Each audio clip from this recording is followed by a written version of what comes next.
Dear superheroes, this is the most difficult letter I've ever written. We live in complicated times. India is bursting with creativity, but the dark shadows of authoritarianism are also hovering over us, putting us all in often uncomfortable and sometimes dishonorable positions.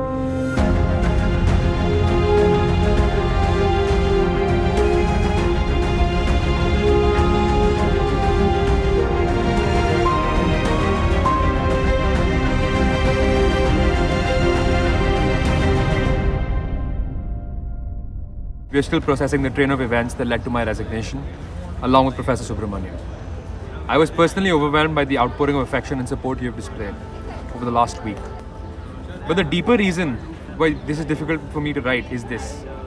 Your solidarity means to me more than I can ever express in words. It is affection that will overwhelm me whenever I'll remember this week. But the deeper reason why this is difficult for me to write is this. Ashoka as an institution stands indicted before your bracing moral clarity and deep political wisdom. Your protests instantly grasp what we, your elders, failed to adequately understand. Your protest was not about two individuals. It was about Ashoka's institutional integrity. But it was also about dark and ominous shadows that loom over India's democracy. As we worry about Ashoka, you also reminded us that the challenges we face pale in comparison with what our academic colleagues in universities elsewhere in India face. You connected the dots. Your protest was focused on Ashoka, but it was about values larger than Ashoka. As many of you know, one of my favorite quotes is from George Eliot. The right to rebellion is the right to seek a higher rule and not to wander in mere lawlessness. Your rebellion was grounded in a concern for freedom and democracy. You carried it out with dignity, grace, and I might add, based on some of the memes you shared, some serious artistic creativity. So what can we, those who let you down, say to you?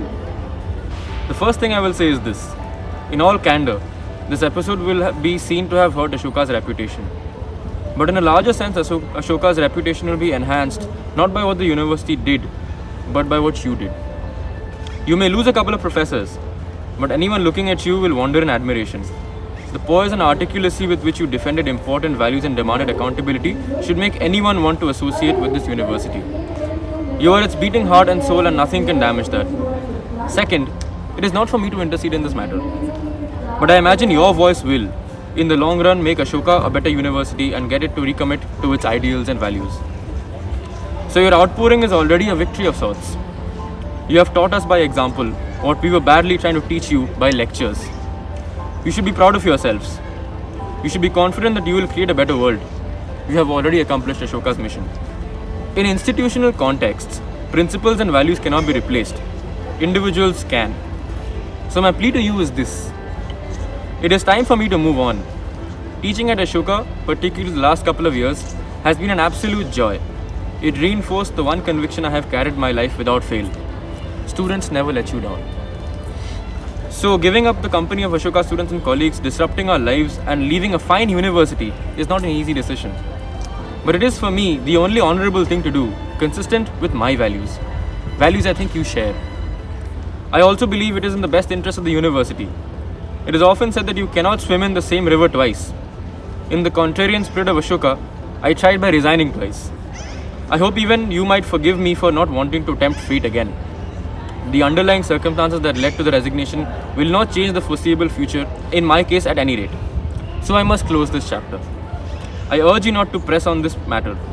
I know you will be disappointed, but if I may exercise one last bit of professorial discretion, your mission is larger than the fate of two professors. I hope the trustees and faculty will work with you to secure your renewed trust and confidence. With your guidance, they will be able to secure the institutional autonomy and freedom Ashoka needs. You embody the courage, reasonableness, and understanding of democratic values that will take the university forward. I request you to work with them to make Ashoka a success. We will have to find principled and intelligent ways of overcoming this condition. Most of us are reduced to lamenting this looming darkness. I leave Ashoka with the conviction that a young generation is emerging that will provide what Vivekananda said we needed. We don't simply need people who cry darkness. We need someone who can shine the light. I am confident all of you can and will. I am from a small town, Jodhpur, and there is a saying in Marwadi that begins, Dharam Rahsi Dhara.